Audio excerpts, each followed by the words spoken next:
Formerly Director of RV Institution, President Yuvaka Sangha, and Trustee of DHS Higher Education Society, Bangalore. ಹಾಗೂ vice chairman of Aarohi foundation Shri Ganapati Hegde sir ನಮ್ಮ ಜೊತೆಗಿದ್ದಾರೆ. ಅವರು member managing committee Rashtrotthana group and managing trustee Vidyabharati group of institutions Bangalore. ಹಾಗೂ ನಮ್ಮ ಆರೋಹಿ ಫೌಂಡೇಶನ್ದ academic partner ಅವರ executive director Shri Rajesh sir ನಮ್ಮ ಜೊತೆಗಿದ್ದಾರೆ. ಅವ್ರಿಗೂ ಸ್ವಾಗತ. Over to Raju sir for the press conference.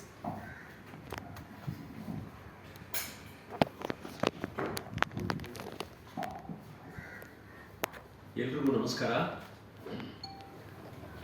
ಎಲ್ಲ ಪತ್ರಿಕಾ ವರದಿಗಾರ ಮಿತ್ರರಿಗೆ ಹೃದಯಪೂರ್ವಕ ವಂದನೆಗಳನ್ನು ಅರ್ಪಿಸಿ ಆರೋಹಿ ಫೌಂಡೇಶನ್ ಬಗ್ಗೆ ನಮ್ಮ ಮಾತುಗಳನ್ನು ತಮ್ಮೊಡನೆ ಹಂಚಿಕೊಳ್ತಿದ್ದೀವಿ.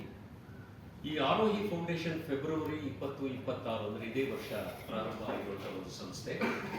ಇದು ಸದುದ್ದೇಶಪೂರ್ವಕ, ವಿದ್ಯಾರ್ಥಿ ಸ್ನೇಹಿ ಮತ್ತು ಸಮಾಜ ಸೇವಾ ಕಾರ್ಯಗಳಿಗೋಸ್ಕರ ಪ್ರಾರಂಭ ಮಾಡಿರುವಂತಹ ಒಂದು ಫೌಂಡೇಶನ್ ಇದು. ಇದರ ಮುಖ್ಯ ಉದ್ದೇಶ ಏನಪ್ಪಾ ಅಂತಂದ್ರೆ, ನಾವು ಕರ್ನಾಟಕಾದ್ಯಂತ ಯಾವುದೇ ವರ್ಗದ ವಿದ್ಯಾರ್ಥಿಗಳಿರ್ಬೋದು, ಕೆಳ ಹಂತದವರಾಗ್ಬೋದು, ಮಧ್ಯಮ ವರ್ಗದವರಾಗ್ಬೋದು ಅಥವಾ ಮೇಲ್ವರ್ಗದವರಾಗಿರ್ಬೋದು, 50 ಜನ ಪ್ರತಿಭಾವಂತ ವಿದ್ಯಾರ್ಥಿಗಳು ಯಾರು ಪದವಿ ವಿದ್ಯಾಭ್ಯಾಸಕ್ಕೆ ಸೇರಿಕೊಳ್ಳೋರಿದ್ದಾರೆ, ಅವರು 2ನೇ PUC ಅಥವಾ 12ನೇ ತರಗತಿಯನ್ನು ಮುಗಿಸ್ಕೊಂಡು ಬಂದಿರ್ತಾರೆ. ಅವರಿಗೆ ಒಂದು ಪರೀಕ್ಷೆಯ ಮೂಲಕ 50 ವಿದ್ಯಾರ್ಥಿಗಳನ್ನು ನಾವು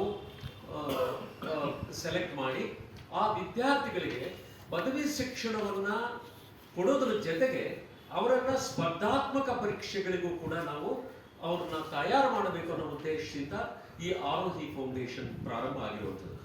ಇಲ್ಲಿ ಮುಖ್ಯವಾಗಿ ಈ ಯಾರು ವಿದ್ಯಾರ್ಥಿಗಳು ಪದವಿ ತರಗತಿಗಳಿಗೆ ಸೇರಿಕೊಳ್ತಾ ಇದ್ದಾರೆ, ಆ ವಿದ್ಯಾರ್ಥಿಗಳಿಗೆ ಅವರ ಪದವಿ ವಿದ್ಯಾಭ್ಯಾಸ ಸಂಪೂರ್ಣವಾಗಿ ಉಚಿತವಾಗಿ ನೀಡುತ್ತೆ ಮತ್ತು ಅವರಿಗೆ ವಸತಿ ಸೌಲಭ್ಯ ಮತ್ತು ಅವರು ಎಲ್ಲ ತರಹದ ಸೌಲಭ್ಯಗಳನ್ನು ಕೂಡ ಆ ಮಕ್ಕಳಿಗೆ ನಾವು ಫ್ರೀಯಾಗಿ ಉಚಿತವಾಗಿ ನಾವು ಮಾಡಿಕೊಡ್ತಾ ಇದ್ದೇವೆ. ಆದ್ರಿಂದ ಆ ಮಕ್ಕಳು ನಮ್ಮ ಜೊತೆ 4 ಇಯರ್ಸ್ ಇರ್ತಾರೆ, 4 ವರ್ಷ.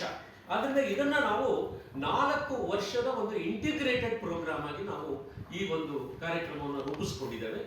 ಮತ್ತು ಇಲ್ಲಿ ಮಕ್ಕಳಿಗೆ ಬರೀ ಅವರ ವಿಶ್ವವಿದ್ಯಾಲಯ ಕೊಟ್ಟಿರುವಂತ ಸಿಲೆಬಸ್ನ ಅಷ್ಟೇ ಅವ್ರು ಕಲಿಯೋದಿಲ್ಲ, ಅದರ ಜೊತೆಗೆ ಅವರಿಗೆ ಉತ್ತಮ ನಾಯಕರಾಗಿ ಬೆಳೆಯೋದಕ್ಕೆ ಏನೇನು ಬೇಕೋ ಆ ತರದ ಎಲ್ಲ ತಯಾರಿಯನ್ನು ಅವರಿಗೆ ನಾವು ಮಾಡ್ಕೊಡ್ತೇವೆ. ಅದಕ್ಕೆ ಎಥಿಕ್ಸ್ ಇರ್ಬೋದು, ವ್ಯಾಲ್ಯೂಸ್ ಇರ್ಬೋದು, ಕಲ್ಚರ್ ಇರ್ಬೋದು, ಕ್ವಾಲಿಟಿ ಇರ್ಬೋದು, ಅಥವಾ ಈ ತರ ಯಾವುದೇ ಅವರಿಗೆ ಮಕ್ಕಳಿಗೆ ವ್ಯಕ್ತಿತ್ವ ನಿರ್ಮಾಣಕ್ಕೆ ಏನ್ ಬೇಕು ಅದನ್ನೆಲ್ಲ ಕೂಡ ನಾವು ಮಾಡ್ತಾ ಇದ್ದೀವಿ. ಅವರು ಭವಿಷ್ಯದ ಬಹಳ ಅತ್ಯುತ್ತಮ ಪ್ರಜೆಗಳಾಗಬೇಕು ಅನ್ನೋದು ಒಂದು, ಮತ್ತು ಹೊಣೆಗಾರಿಕೆಯನ್ನ ತೆಗೆದುಕೊಳ್ಳುವಂಥವ್ರಾಗಬೇಕು, ಜವಾಬ್ದಾರಿಯುತವಾಗಿ ನಡ್ಕೊಳ್ಳೋರಾಗಬೇಕು, ಮತ್ತು ಭವಿಷ್ಯದಲ್ಲಿ ಬಹಳ ಉತ್ತಮ ನಾಯಕರಾಗಿ ರೂಪುಗೊಳ್ಳಬೇಕು.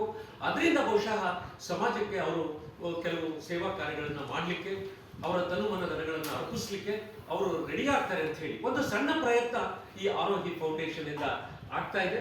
ಇದರ ಮುಖ್ಯ ಉದ್ದೇಶ ನಾನು ಹೇಳಿದಾಗೆ, ಸ್ಪರ್ಧಾತ್ಮಕ ಪರೀಕ್ಷೆಗಳಿಗೆ ಒಂದೋ ರೀತಿಯಂತ ಪಠ್ಯಕ್ರಮವನ್ನ ನಾವು ತಯಾರು ಮಾಡ್ಕೊಂಡಿದ್ದೇವೆ ಮತ್ತು ಅನುಭವಿ ವಿಷಯ ತಜ್ಞ ಮತ್ತು ತರಬೇತುದಾರರಿಂದ ನಿರಂತರವಾಗಿ ಮಾರ್ಗದರ್ಶನ ನೀಡ್ತಾ ಇದ್ದೇವೆ.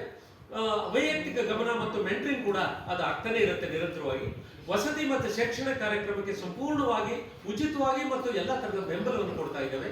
ನಾಯಕತ್ವ, ನೈತಿಕತೆ ಮತ್ತು ಸಂವಹನ ಕೌಶಲ್ಯಗಳ ಅಭಿವೃದ್ಧಿಯನ್ನ ಅದನ್ನೆಲ್ಲ ಒಟ್ಟುಗೂಡಿಸಿ ಅವರಿಗೆ ಕಾರ್ಯಕ್ರಮವನ್ನು ರೂಪಿಸ್ಕೊಂಡಿದ್ದೇವೆ. ಆದ್ರಿಂದ ಆ ಮಕ್ಕಳಿಗೆ ಒಂದು ಕಾನ್ಫಿಡೆನ್ಸ್ ಬರುವಂಥ ಕೆಲಸ, ಕೆಪಾಸಿಟಿ ಬಿಲ್ಡಿಂಗ್ ಆಗುವಂಥದ್ದು, ಒಂದು ಕ್ಯಾರೆಕ್ಟರ್ ಬಿಲ್ಡಿಂಗ್ ಆಗುವಂಥದ್ದು, ಒಂದು ಕಮಿಟ್ಮೆಂಟ್ ಬರುವಂಥದ್ದು, ಇದು ಎಲ್ಲವನ್ನೂ ಕೂಡ ಒಳಗೊಂಡಂತಹ ಒಂದು ವಿಶೇಷವಾದಂತಹ ಒಂದು ಕಾರ್ಯಕ್ರಮವನ್ನು ನಾವು ರೂಪಿಸ್ಕೊಂಡಿದ್ದೇವೆ.